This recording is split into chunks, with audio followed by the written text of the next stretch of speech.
कृपा कटाक्षाची या किरणे मोह समुद्राचे आटणे खडे जये त्या श्रीकृष्णे वंदूतया ते मूकं करोति वाचालं पंगुं लङ्घयते गिरिं यत्कृपातमहं वन्दे परमानन्दमाधवम् श्रुतिस्मृतिपुराणानाम् आलयं करुणालयं नमामि भगवत्पादं शङ्करं लोकशङ्करम् शङ्करं शङ्कराचार्यं केशवं बादरायणं सूत्रभाष्यकृतौ वन्दे भगवन्तौ पुनः पुनः सर्ववेदान्तसिद्धान्त गोचरन्तमगोचरं गोविन्दं परमानन्दं सद्गुरुं प्रणतोऽस्म्यहम्.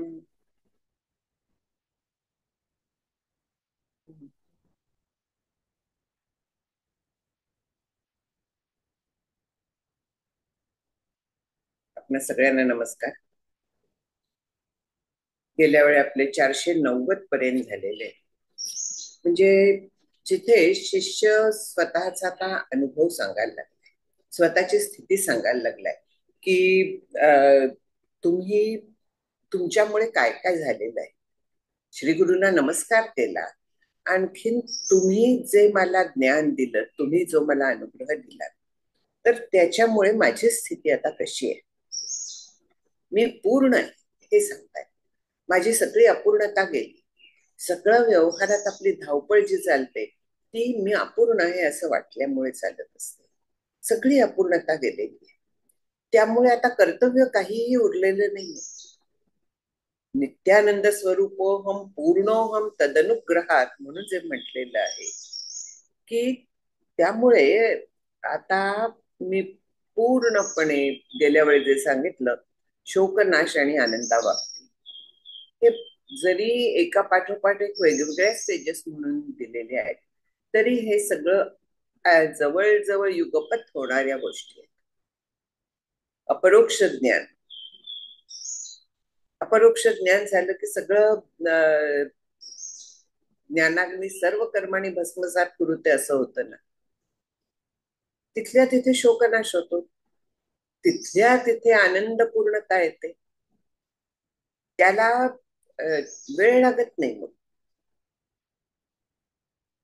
आणखी मग पुढे काय होतं, कशी तृप्ती येते त्याचं वर्णन करतायत 491 मध्ये.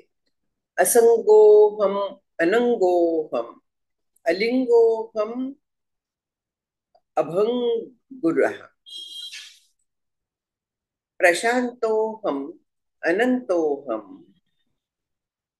अमलोहम चिरंतन. इतका वेळ ब्रह्म कसं आहे ते सांगत होते. आता शिष्य स्वतःचा अनुभव सांगतो की ब्रह्माची जी लक्षणं होती तर ती आता त्याच्या स्वतःच्यात पाडलेली आहे. आणखीन त्याच्याबद्दल आता शिष्य सांगतोय की मी आता कसा झालोय. थोडक्यात देह बुद्धी गेल्यानंतरची काय स्थिती होते त्याचे शिष्याचं वर्णन चाललंय की असंगोहम, असंग, कसलाही संग मला राहिलेला नाही. म्हणजे काय झालं, संग जेव्हा द्वैत असतं तर तेव्हा संग येणार आहे. दोन गोष्टी असल्या तरच परस्पर संग येतो. एकच असली तर माझाच मला संग असं होतं का? नाही हो. जेव्हा मी माझ्याशी बोलते तेव्हा देखील वाणी बोलते, कान ऐकण्याचं काम करतात. तिथे देखील द्वैत एक प्रकारे असतं, त्रिपुटी असतेच तिथेही. पण इथे आता शिष्य म्हणतोय की मी पूर्ण असंग झालेलो आहे. कारण मीची सकळ विस्तारिलो हो मंडळी, माझ्याशिवाय आता दुसरं काहीही नाहीये. त्यामुळे मला संग दोष कसलाही राहिलेला नाहीये. जे काय दिसताय, जे काय आहे, ज्याचा संग मला आहे असं लोकांना वाटतंय, वास्तविक तिथे मीच आहे. मग माझाच मला संग हे कसं काय शक्य आहे. म्हणून मी आता असंग आहे. पूर्णपणे माझा संग दोष गेलेला आहे. मी अनंग आहे. अनंग म्हणजे अंग अंग म्हणजे आता हात पाय हे सगळे जे आपले अंगाचे भाग आहेत ते मला नाही आहेत. म्हणजे काय, त्याचे हात पाय गळून पडले की काय झालं, तसं काही होत नाही. पण आता देह तादात्म्य गेलाय आणि हा माझा हात झालाय, मी नाहीये. माझे कान आहेत, मी नाहीये. माझ्या कानात मी कुडं घातलाय, याला कुडी म्हणतात, माहित नसतं हल्ली. तर माझ्या कानात घातलेलं आहे, माझ्या हाताने घातलेलं आहे, मी नाही येते काही. हा इतका सहज भाव झालेला असतो की कुठचीही गोष्ट करताना मी असंग आहे, मी काहीही करत नाहीये, मी अनंग आहे, हे सगळं माझं आहे, मी नाहीये. हा भाव सहज झालेला असतो. सुरुवातीला तो आपल्याला जाणीवपूर्वक बाळगायला लागतो. अगदी अनुभव आल्यानंतर सुद्धा तो जाणीवपूर्वक स्वीकारायला लागतो, जागृत ठेवायला लागतो. समर्थ जे म्हणतात की सन्निधीचे असावा विचार, साधन काळात काय आणखी नंतर देखील काय. विचार हा जवळ सतत लागतो की मी देह नाहीये, अनंग आहे.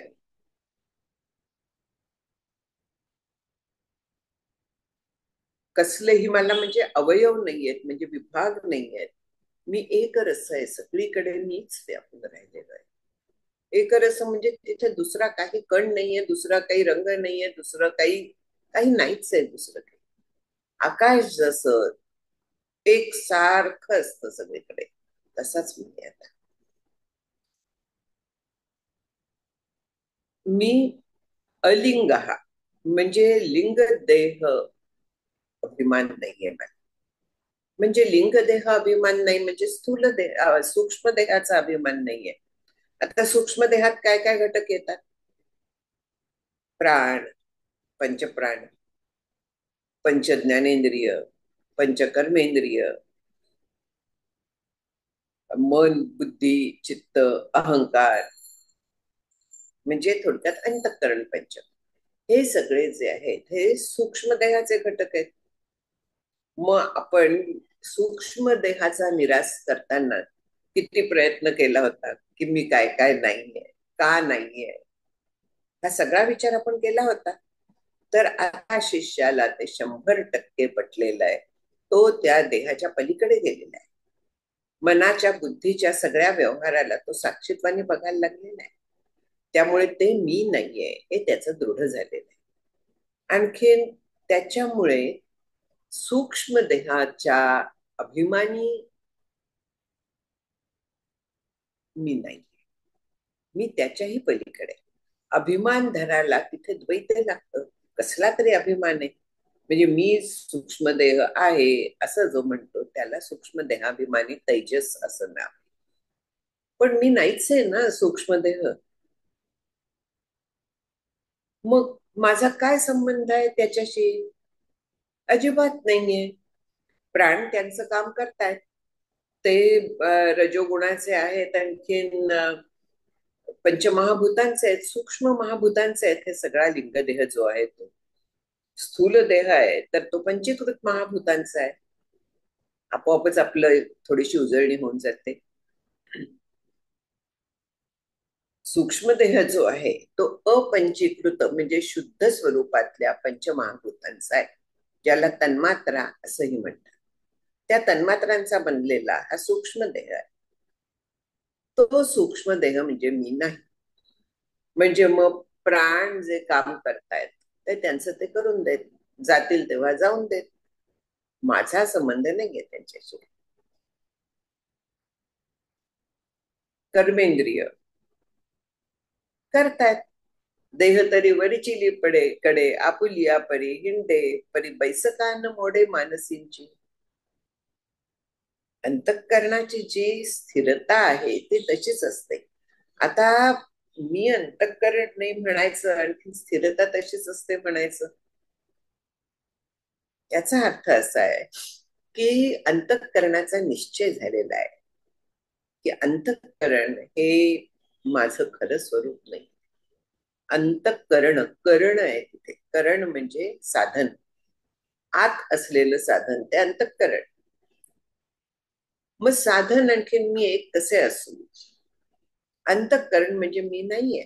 अंतःकरणाचे जे काही व्यवहार आहेत तर ते मी बघतीये. मन काय करताय, बुद्धी काय करतीये, तिचा निश्चय कसा होतोय, का ती गोंधळात पडतीये. विस्मरण हा बुद्धीचा धर्म आहे, कायम विस्मरण होत असतं. ते बुद्धीचं, बुद्धी ती जाणे. माझा काय संबंध आहे? भगवंत जे म्हणतात की मत्त स्मृती ज्ञानम अपोहनंच, स्मृती ज्ञान होणं, विस्मरण होणं हे माझ्यामुळे आहे असं भगवंत म्हणतात.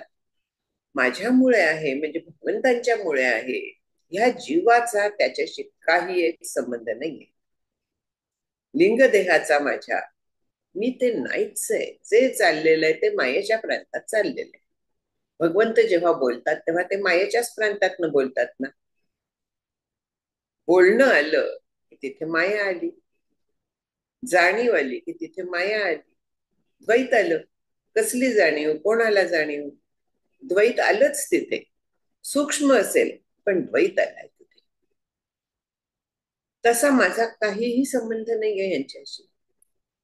ज्ञानेंद्रिय त्यांचं काम करतायत, बुद्धी मन त्यांची कामं करतायत. ज्ञानेंद्रियांकडनं ज्या काही सूचना येत आहेत ते मन बुद्धीला पोचवतं. परस्पर सगळं काम चाललेलं आहे. बुद्धी निर्णय घेते, आणखीन कर्मेंद्रियांना आज्ञा देते, कर्मेंद्रिय त्यांचं काम करतात. चालून द्या. माझा काय संबंध त्यांच्याशी? माझा संबंध काहीही नाहीये. एकदा राज्यघटना सगळी बसवून दिली आणि ते बघायला अधिकारी नेमले की राजाला काय करायला लागतंय. तो फक्त बघत असतो. तसं साक्षी केवल असा मी आहे आता. साक्षी सुद्धा म्हणायला म्हणतोय पण वास्तविक मी साक्षी सुद्धा नाही. जेव्हा साक्षी म्हणते तर त्यावेळेस साक्षीत्व ज्याचं करायचं, काहीतरी तिथे द्वैत हवं ना. तसं आता काहीही राहिलेलं नाही. म्हणून मी लिंग देहाचा अभिमान मला आता राहिलेला नाहीये. मी बुद्धी आहे, मी मन आहे असा माझा मुळीच गैरसमज राहिलेला नाही. मी अत्यंत पुरातन सनातन असा आहे. चिरंतन हा म्हणून म्हटलेला आहे. कायम आहे, आहे आणि आहे. मी नेहमीच आहे. त्यामुळे साक्षीत्व हे येतं जातं. साक्षीत्व हे धर्म आहे, पण काहीतरी बोलायला लागतं म्हणून साक्षीत्व म्हणतोय आपण. पण वास्तविक मी त्याच्या अभिमानी नाही. मी लिंगदेह अभिमान शून्य आहे. लिंगदेहाच्या मी पलीकडे आहे. अलिंग, अलिंग हा अहम, अभंगुर, भंग आपण म्हणतो, तुटत, नाश होतो. मी तसा नाही. नैनन छिंदंती शस्त्राणी नैनन दहती पावकः, हे जे सांगितलेलं आहे की कुठच्याही पद्धतीने माझा नाश नाहीये, माझा भंग होत नाहीये. अभंग आहे मी. का नाही माझा भंग होत? नाश कसला होतो? जे निर्माण होतो त्याचा नाश होतो. तुटतं काय? ज्याला काहीतरी आकार आहे ते तुटेल. आकाशातनं शस्त्र फिरवली तरी आकाशाचे तुकडे होतात का? आपण शेकोटी वगैरे पेटवली, आकाशाला काहीतरी जळताय का? अजिबात नाही. ते जसं आहे तसं राहत आहे. ते अभंग आहे. आणि मी आकाशाहून सूक्ष्म आहे, आकाशाहून व्यापक आहे. मी पूर्णपणे अभंग आहे. मला कुठेही कोणीही नष्ट करू शकत नाही. त्रिकाला बाधित आहे, सत्य आहे, कायम आहे. येतो जातो तो देह येतो जातो, बदल होतो तो अंतःकरणात, देहात बदल होतो, विकार जे होतात ते तिथे होतात, माझा त्याच्याशी संबंध नाही.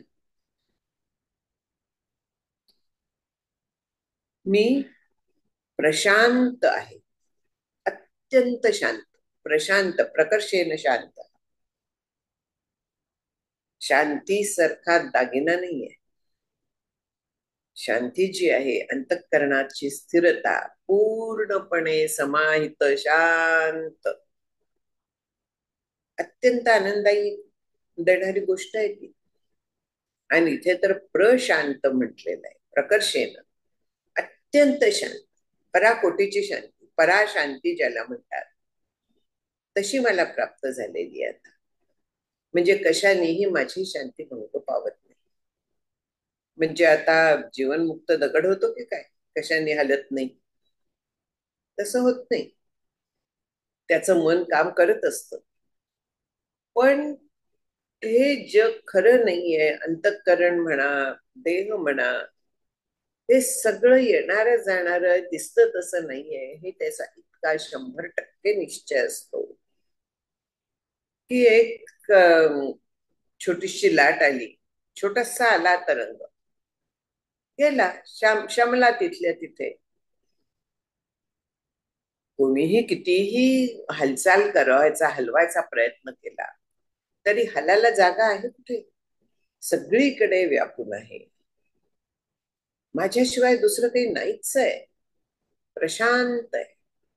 प्रशांत सागर आहे की नाही, पॅसिफिक महासागर, त्याला प्रशांत का म्हणतात?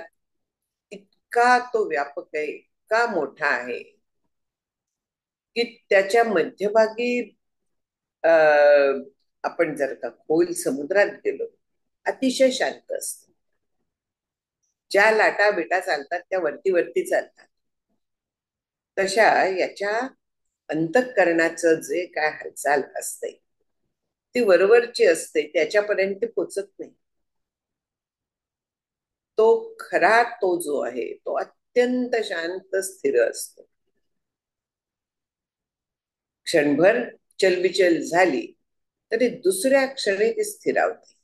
त्याला त्याच्यासाठी वेगळं काही करायलाही लागत नाही, इतका तो शांत झालेला असतो.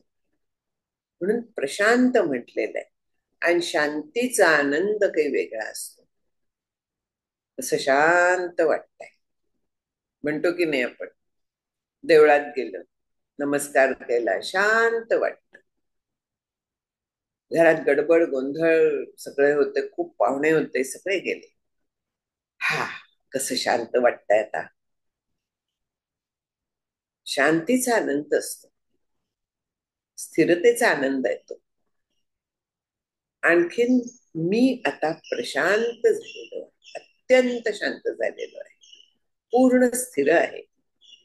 मला कसला आसक्ती उरलेली नाहीये, कसला द्वेष नाहीये उरलेला, कोणाबद्दल संताप येत नाहीये.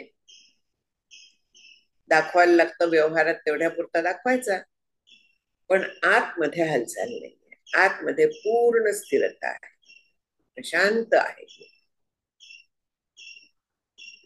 अहम अनंत, अनंत, अंत नसलेला. अंत काळाला आहे, देशाला आहे, वस्तूला आहे, ज्याला आपण परिच्छिन्न असा शब्द वापरतो. देश काल वस्तू परिच्छिन्नता किंवा परिच्छेद असा हे दुसरा शब्द वापरतात. दोन्ही एकच आहे.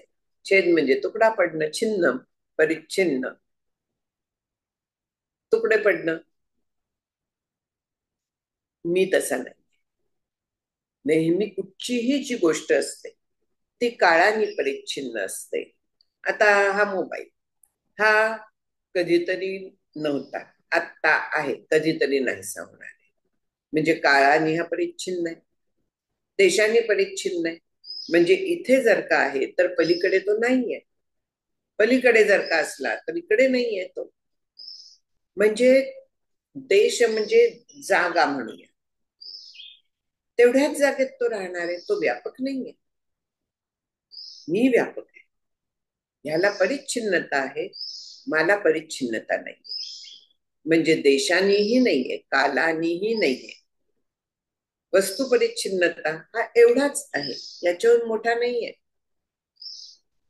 आणि मी व्यापक आहे, अशी वस्तूची परिच्छिन्नता मला नाही.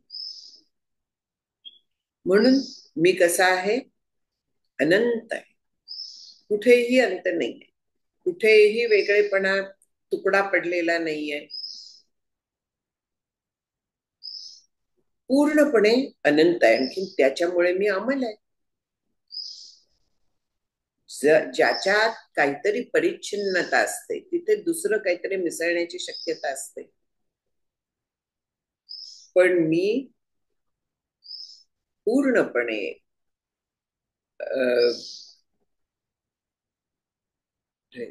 मला वाटतं मी काहीतरी दुसऱ्या ह्याच्यात गेले का? नाही, बरोबर आहे. अमल हा अनंत असल्यामुळे मी अमल पण आहे. मुख्य मळ कसला आहे? मुख्य दोष म्हणूया, भेसळ म्हणूया, मायेची भेसळ आहे, अविद्येची भेसळ आहे. अविद्या कार्य रूप सगळी ती भेसळ आहे. त्याच्यातलं सत्यत्व ही भेसळ आहे.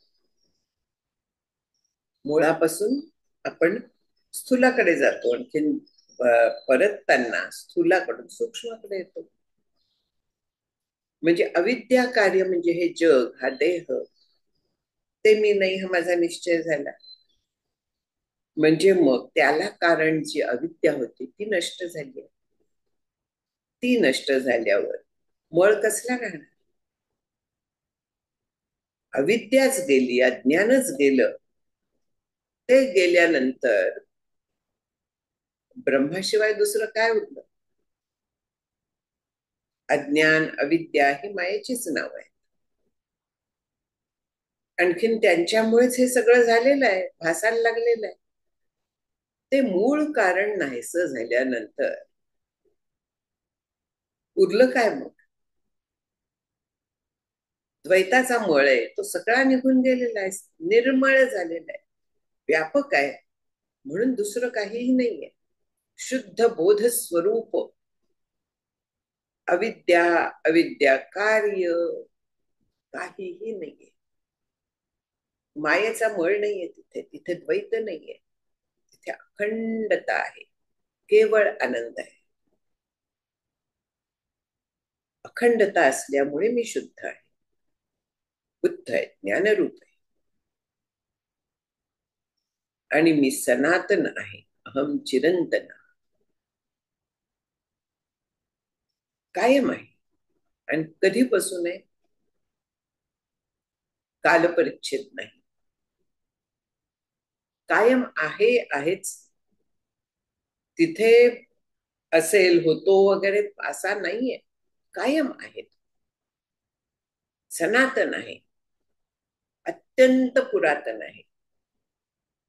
किती पुरातन? कायम आहेच ना. त्याच्यात काय वेगळं सांगणार मग आणखीन?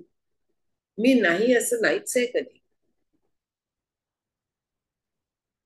काळ सुद्धा माझं स्वरूप आहे. काळाला जन्म माझ्यामुळे आहे.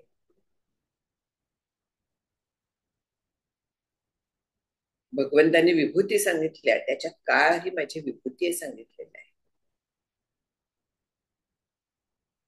म्हणजे प्रकर्षाने मी कुठे असतो त्या विभूती आहेत. जिथे जिथे काही काय तो श्लोक आहे, विशेष काही असेल असं म्हणूया, ते माझं स्वरूप आहे, सगळी माझी स्वरूप आहे. पण तिथे मी जास्त प्रकर्षाने राहतो, त्याची उपासना करावी अशा पद्धतीने तेव्हा भगवंतांनी सांगितलेलं होतं विभूती योगात. ते कशासाठी सांगितलं? की त्या माध्यमातनं माझी अखंड उपासना सुरू राहते. अखंड सगळीकडे मला भगवंतच दिसतो. आज देव तिथे मी याच्याकडनं काय म्हणूया, ओताऱ्याकडनं, फॅक्टरीतनं म्हणूया आजच्या भाषेत, धातूचा देव आणला. पण ती मूर्ती आणली आहे मी, जी निर्माण झाली, मातीची बनवली, गणपती आत्ताच, त्या तुटतात पण. म्हणजे देव तुटला का? नाही, तो सनातन आहे, अभंग आहे. खरा देव जो आहे तर त्याला कधीही काहीही होत नाही. असा जो आहे तसा आता मी झालेलो आहे. त्यामुळे मला मरणाची भीती उठलेली नाही, देहाला काही होईल याची मला भीती उठलेली नाही. कारण मी देह नाहीये. माझा अपमान वगैरे कसं काय होणार? मी मन नाहीये.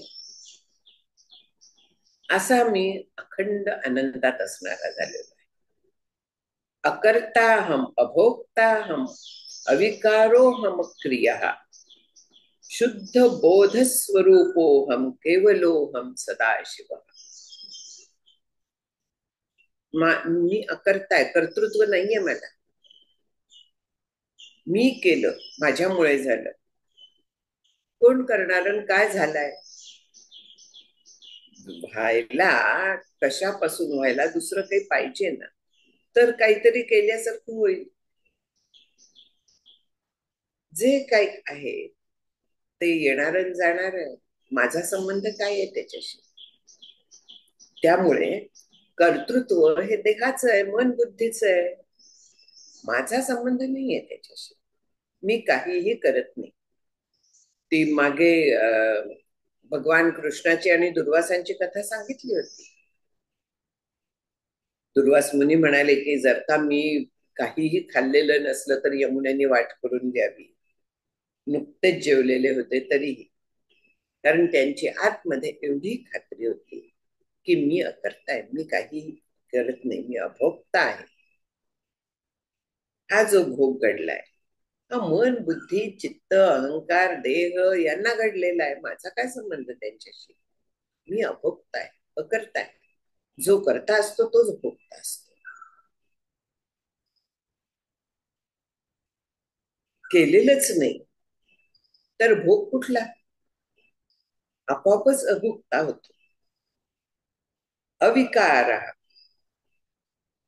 विकार म्हणजे आपल्याला माहिती आहे बदल. अस्ति जायते वर्धते, विपरिणमते, अपक्षीयते, म्रियते. बीजरूपाने असणं म्हणजे जीवरूपाने आधी असणं. या देहातून त्या देहात जाण्याच्या मधल्या अवस्थेत जीवरूपाने बीजरूपाने आहे म्हणून जन्माला येतोय ना. कोण येतो? जीव येतो. माझा संबंध नाही. मी जन्माला येत नाही, त्यामुळे मला विकार असणं शक्य आहे का? म्हणून ईश्वराला फक्त जन्म आणि मरण असे दोनच विकार सांगितलेले आहेत. कारण त्याला देहही नाहीये. जन्म मरण तरी का? माया जन्माला येते तेव्हा ईश्वर जन्माला येतो. आणखी ब्रह्मप्रलयात माया पण नाहीशी होते तेव्हा ईश्वर पण नाहीसा होतो. म्हणून त्याला जन्म आणि मरण दोन विकार सांगितले आहेत. जीवाला षड्विकार सांगितलेले आहेत. पण ब्रह्म अविकारी आहे आणि मी ब्रह्म आहे. मला कुठले विकार आहेत? जे विकार दिसत आहेत, जे काय आता म्हातारी झाली, पूर्वी तरुण होती, मग मध्यम वयीन होती, बालपण होतं, हे जे सगळे आहेत,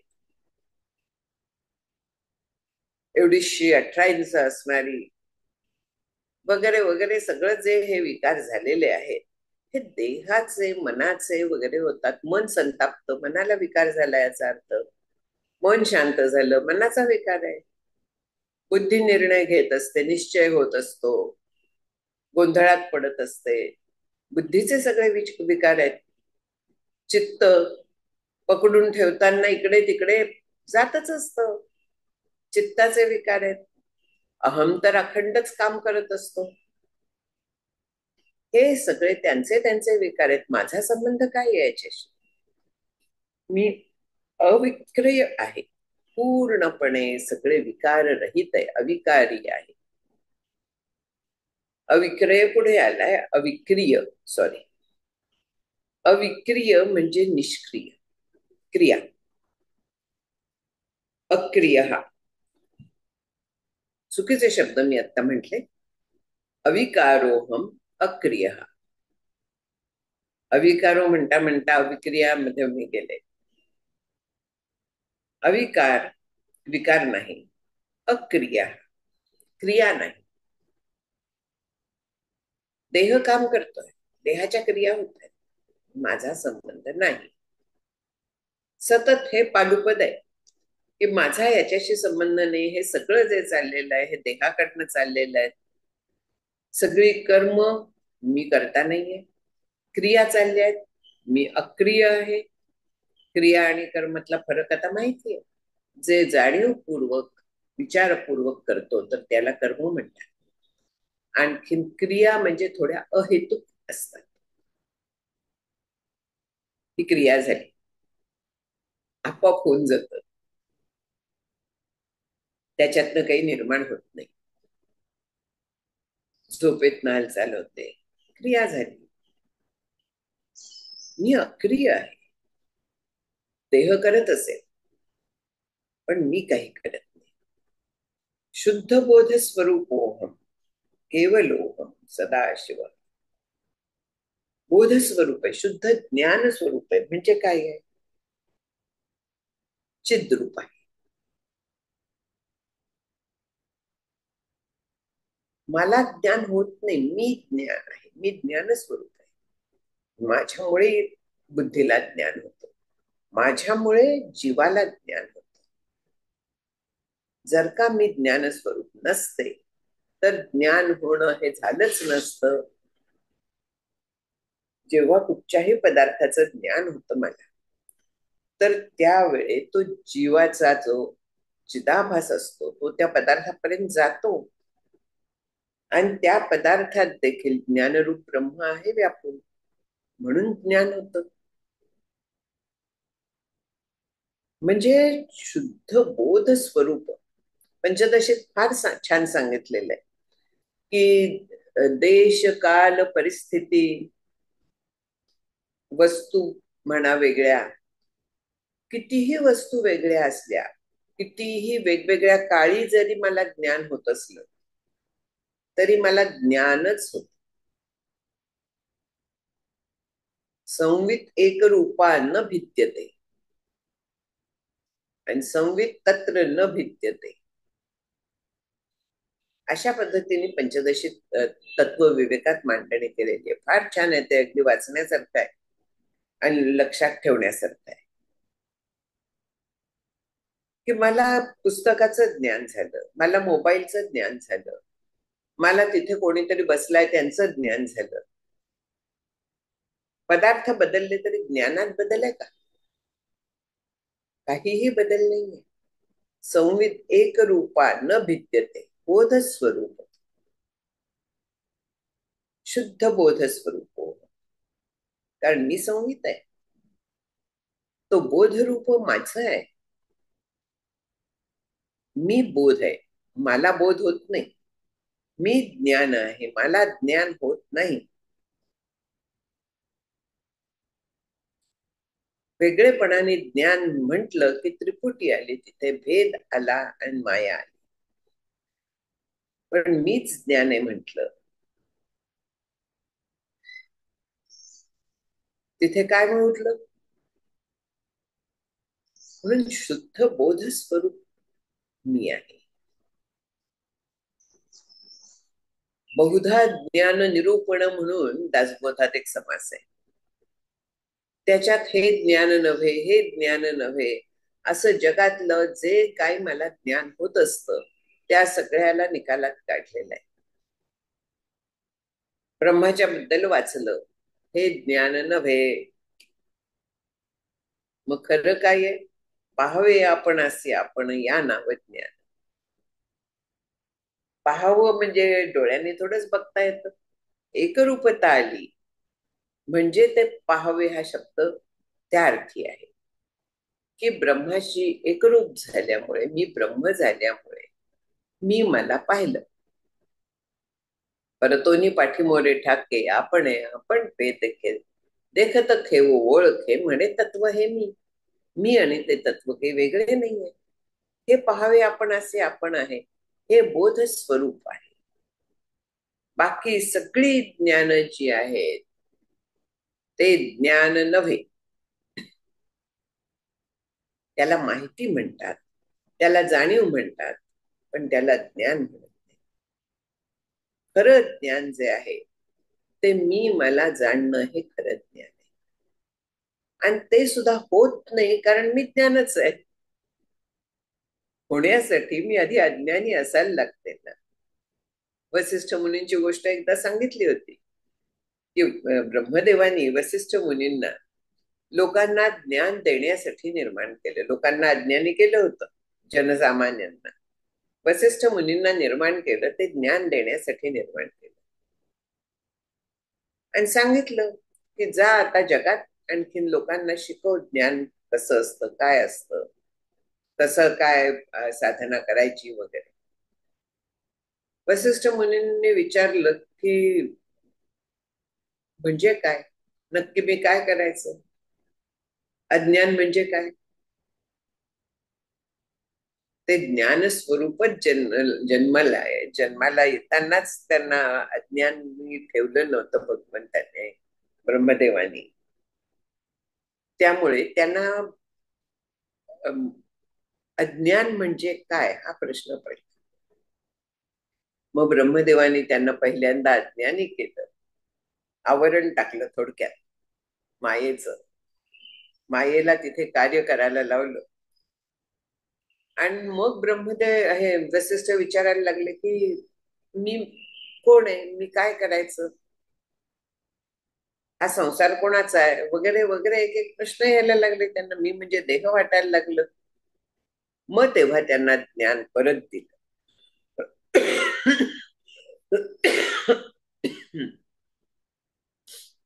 आणि मग वसिष्ठ मुनी ज्ञानी झाले. म्हणजे त्यांना अज्ञान काय हे कळलं. पण मुळात अज्ञान काय हे त्यांना माहितीच नव्हतं.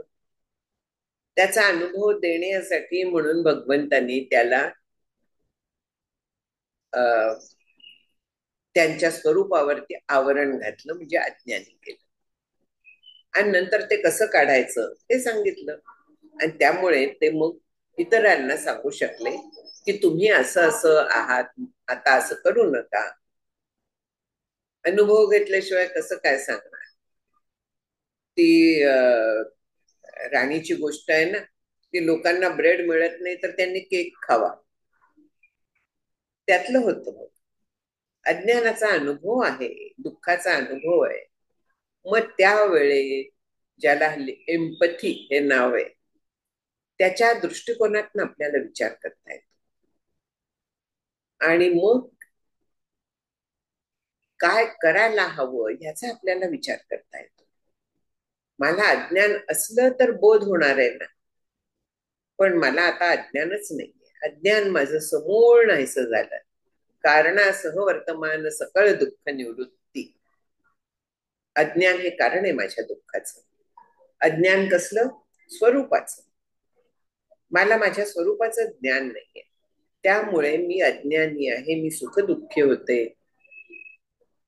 ते काही उरलेलंच नाहीये आता.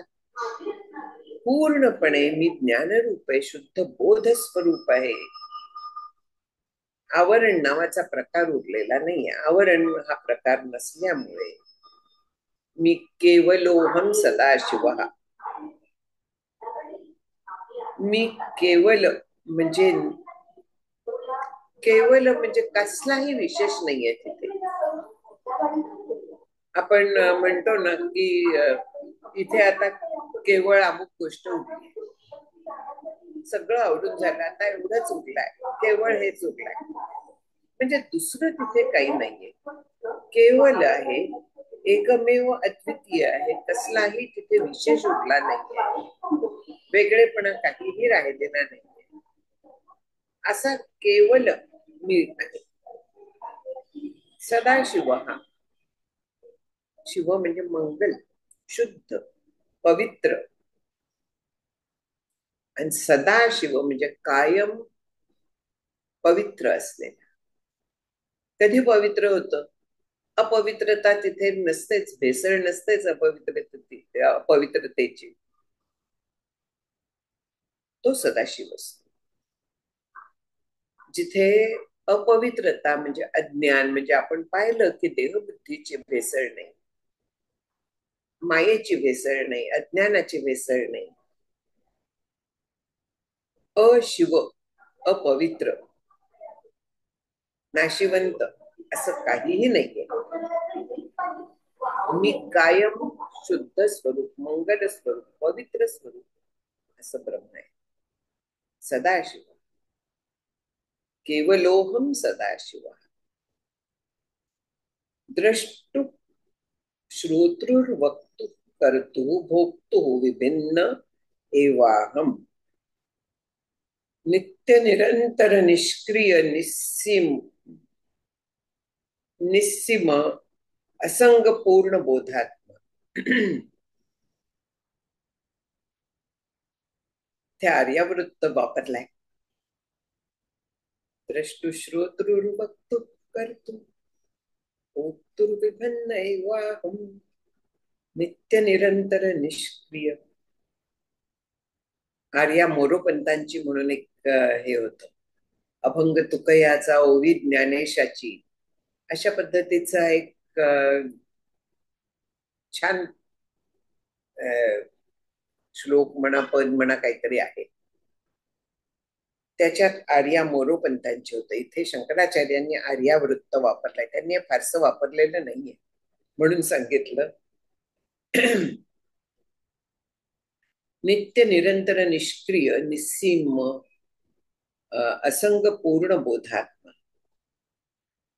शिष्य सांगतोय की मी आता काय काय आहे, मी द्रष्टा नाही, विभिन्न एव अहम म्हटलंय ना. द्रष्टा, श्रोता, वक्ता, कर्ता, भोक्ता ह्या सगळ्याहून मी विभिन्न आहे. द्रष्टा म्हणजे काय आहे? जो डोळ्यांच्या साह्याने बघत असतो, विचार करत असतो,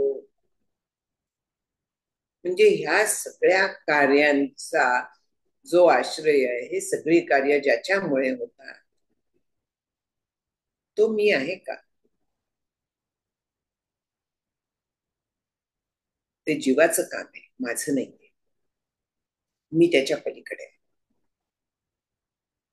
जरी माझ्यामुळे डोळ्यांना दिसत असलं, कानांना ऐकू येत असलं, कानांचा कान, डोळ्याचा डोळा, केनोपनिषदात सांगितलंय ना. कानांचा कान म्हणजे जे चैतन्य आत आहे, त्या चैतन्यामुळे मन कार्यरत आहे, त्याच्यामुळे ऐकू शकताय,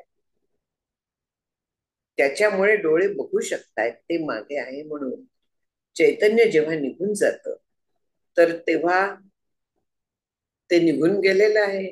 मग उरलेला जो देह असतो, त्याला दिसत नाही, ऐकू येत नाही, तो काही करू शकत नाही, बघू शकत नाही, कारण ते चैतन्य गेलेलं आहे. ते चैतन्य म्हणजे मी आहे. ह्या सगळ्याचा जो आधार आहे, तो मी आहे. मग मी तो श्रोता आहे का? नाही. त्या श्रोतृत्वाचा आधार मी आहे. मी श्रोता नाहीये, मी द्रष्टा नाहीये. जे बघितलं जातं त्याचा आश्रय मी आहे, माझ्यामुळे बघितलं जात. लोहचुंबक आहे म्हणून लोखंड खेचलं जातं. हल्ली दार, कपाट सगळ्यांना मॅग्नेटिक लॉक्स, मॅग्नेटिक क्लोजर आपल्याला माहिती आहे. मॅग्नेट आहे म्हणून ते बंद होतं ना, लोखंड खेचलं जातं ना. मॅग्नेट नसतं तर खेचलं गेलं असतं का? तसंच राहिलं असतं का? नाही. तसं मी आहे म्हणून ते काम होत आहे. मॅग्नेट काहीही करत नाही, फक्त असतं. तसं मी फक्त आहे, आणि मी केवळ आहे. माझ्या केवळ अस्तित्वामुळे हे सगळं करू शकताय. जीव सगळं करू शकतो, देह सगळं करू शकतो, पण मी ते नाहीये. माझ्यामुळे होत असलं तरी मी ते नाही. गीतेचा 9वा अध्याय.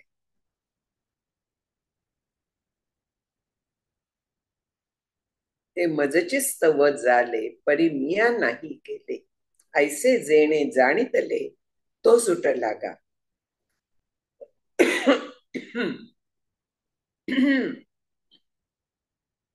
हे माझ्यामुळे झालं, पण मी केलेलं नाही.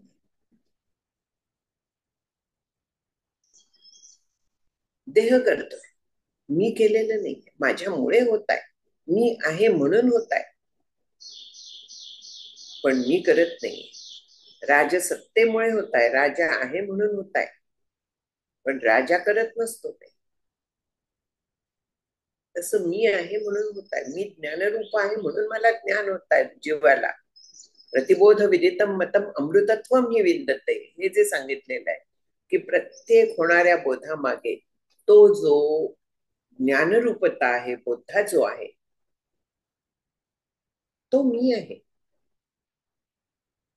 अमृतत्व जे आहे ते या सगळ्या बोधाच्या मागे आहे. म्हणून बोध होत जो डोळ्यांच्या मार्फत होईल, कानांच्या मार्फत होईल, वाणी कार्यक्षम होईल, अवयव काम करतील, इंद्रिय काम करतील, भोग घडेल, सगळं माझ्यामुळे आहे, मी नाही.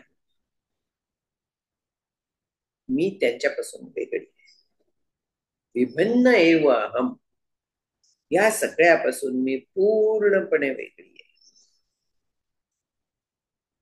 नित्य, निरंतर, निष्क्रिय.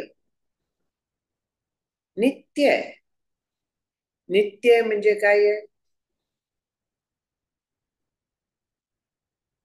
कधीही नाही असं नाही, अंत नाहीये. अनंत वेगळा शब्द, नित्य, निरंतर, सनातन, वेगवेगळ्या संदर्भांनी तेच सांगताय. नित्य म्हणजे मी नाही असं कधी नाही, कायम आहे, आहे आणि आहे अशी नित्य आहे. निरंतर तेच आहे. इथे निरंतरचा अर्थ आणखीन वेगळाही करता येतो.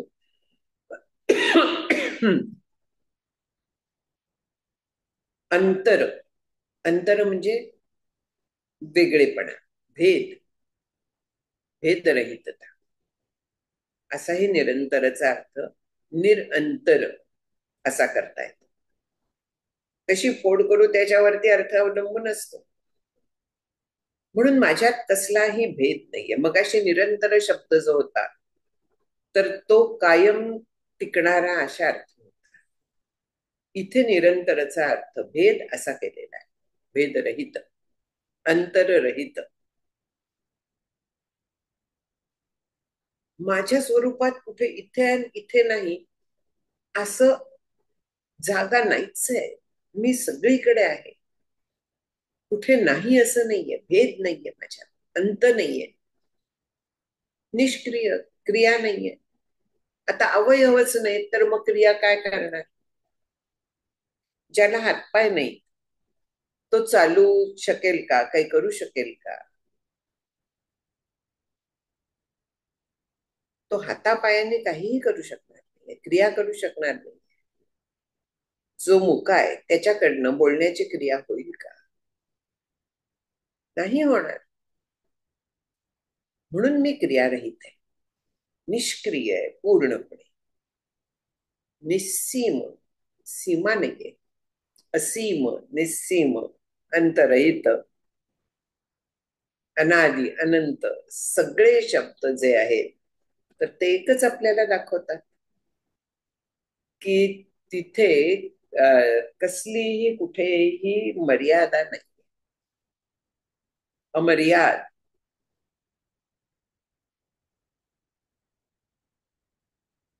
आपल्याला कल्पना पण करता येत नाही. आकाशाला सुद्धा जर का आपल्या दृष्टीने पाहायला गेलं तर आकाश अमर्याद आहे. जरी शास्त्र आकाशाची मर्यादा सांगत असलं तरी आपण तिथपर्यंत पोहोचू शकत नाही. म्हणून आकाशाकडे बघत राहणं, आकाशाचा अमर्यादपणा विचारात घेणं हे एक साधन आहे. फार छान साधन आहे, सुखद साधन आहे. आकाशाकडे बघणंच आनंददायक असतं, म्हणून खम ब्रह्म असं त्याला म्हणण्यात येतं. खम म्हणजे आकाश, आणि आकाशरूपी ब्रह्म, कारण ते निरवयव आहे. आपल्याला त्याचा अंत कळत नाही, इतकं ते मोठं आहे. म्हणून ब्रह्माचा विचार करताना त्याच्या व्यापकतेचा अविकारी म्हणूया, भेदरहित म्हणूया, क्रियारहित म्हणूया, आकाशाचा आपल्याला विचार करता येतो. आणि हा विचार, आकाशाचा विचार, ब्रह्म येते असं ब्रह्म आहे. समर्थांनी म्हटलंय की जर का आकाशाला गुण नसते, आणखीन काम नसतं, तर आकाशाला ब्रह्म म्हणता आलं असतं. पण आकाशाला शब्द हा गुण आहे, पोकळी हे त्याचं स्वरूप आहे, सगळ्या विश्वाला राहायला जागा देणं हे त्याचं काम आहे. म्हणून त्याला ब्रह्म म्हणता येत नाही. पण नाहीतर ब्रह्म आकाशासारखंच म्हणता येत. ते जसं आहे, अंतरहित, भेदरहित, सीमा आपल्याला माहित नाही, निसंग आहे. संग नाहीये त्याला. म्हणजे आकाशाला दिसतो संग आपल्याला, पण तरी पण ते अलिप्त आहे की नाही, त्याच्यात काहीही हालचाल हो, त्याचा संबंध नाही. आकाशात एवढे ढग येतात जातात, एवढे ग्रह तारे फिरतात, काही नवीन जन्माला येतात, काहींचा स्फोट होतो. काही असलं तरी त्या आकाशाला कुठल्याही पद्धतीने त्याच्यात बदल होत नाही, त्याला कसलाही लेप लागत नाही, कसलाही संग घडत नाही. असं ब्रह्म संगवर्जित आहे.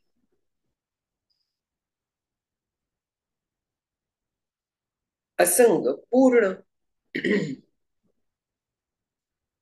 जे पूर्ण असतं त्याच्यात आणखी भर घालायला काही नाही, त्याचे तुकडेही नाही करता येणार, वेगळेपणा तिथे येणार नाही. पूर्ण आहे. पूर्ण पूर्णमिदम पूर्णात पूर्णम उदच्यते पूर्णस्य पूर्णमादाय पूर्णमेवावशिष्यते. जे पूर्ण आहे त्याच्यात काय बदल घडणार आहे, काय त्याच्यात भर घालणार, कारण ते मुळातच पूर्ण आहे.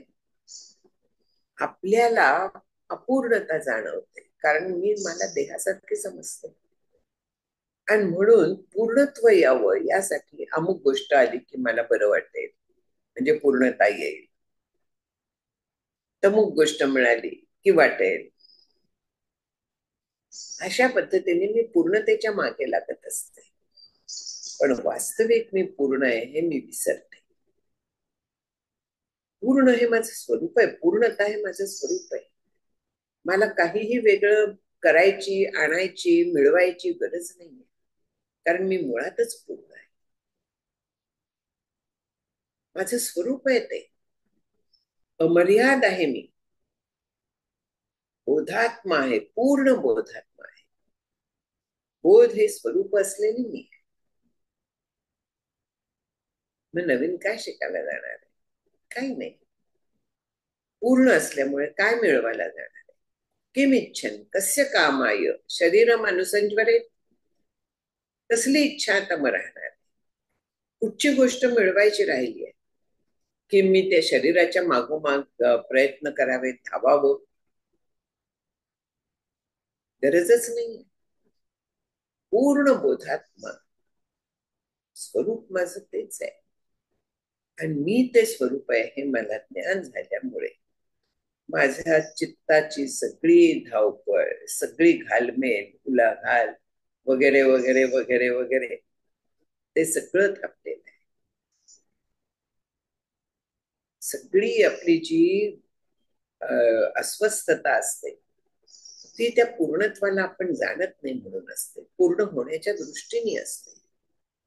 पण हे पूर्ण आहे, ते पूर्ण आहे, त्या पूर्णातनं हे पूर्ण काढलं तरी पूर्णच उरलं. म्हणजे काय?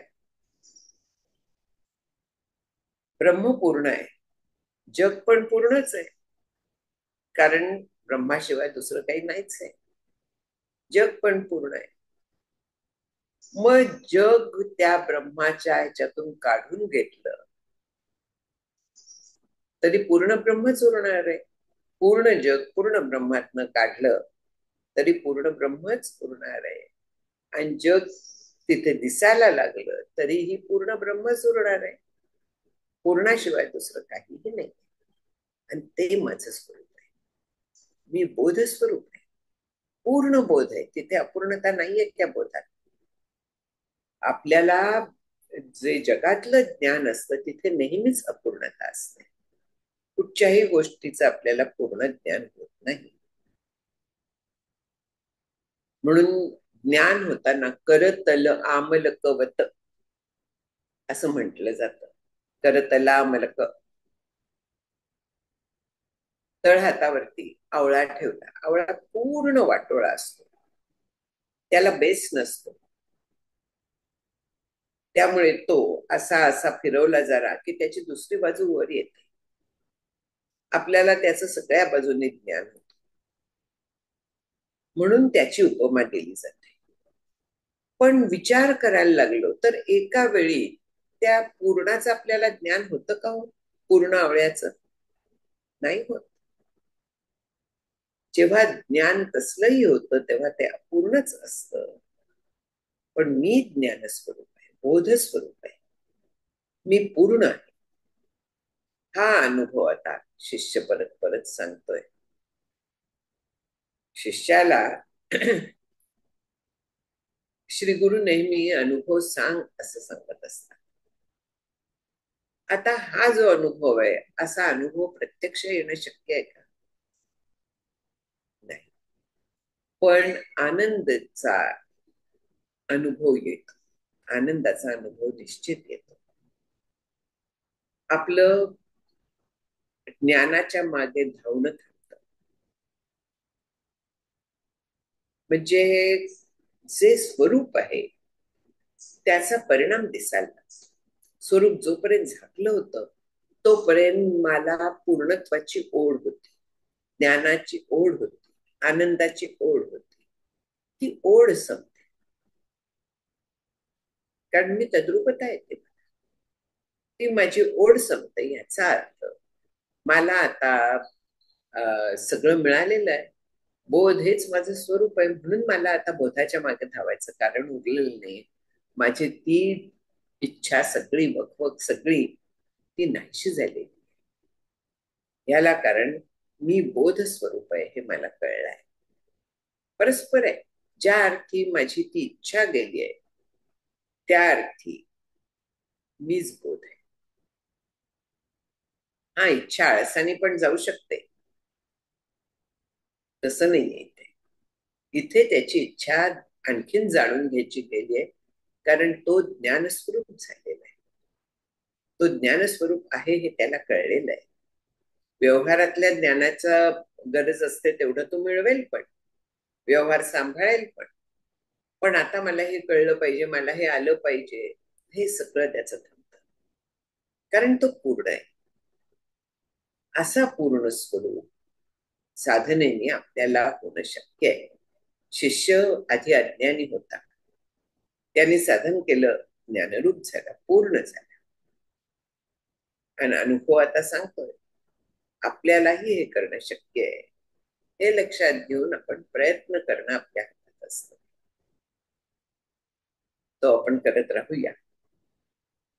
ते 93 पर्यंत झालेले, 493 पर्यंत. पुढल्या वेळेस हाच विषय सुरू राहणार आहे. मी कसा आहे वेगवेगळ्या पद्धतीने.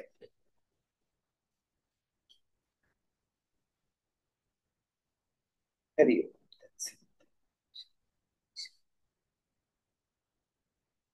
धन्यवाद ज्योत्स्नाताई. पुन्हा एकदा तुम्हाला नमस्कार. कोणाला प्रश्न असल्यास आपला मायक्रोफोन ऑन करून विचारू शकता.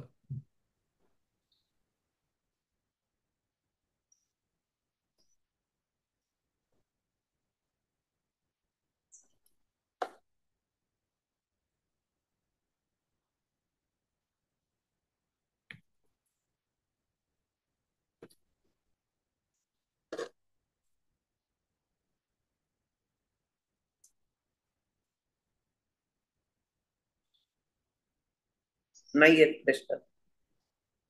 नाही आहेत प्रश्न. शिष्याचा अनुभव अजून पण इतका मोटिवेशनल सगळे श्लोक आहेत इथे की असे अनुभव येऊ शकतो.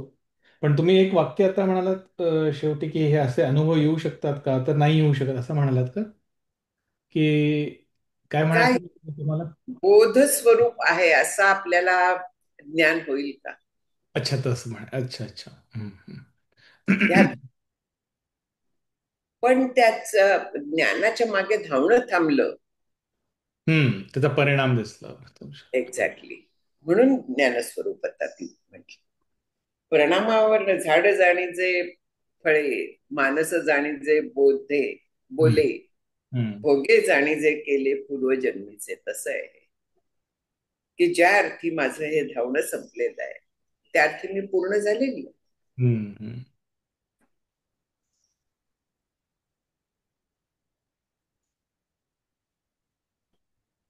ठीक आहे मग मी शेवटचा श्लोक घेऊ मग. चालेल.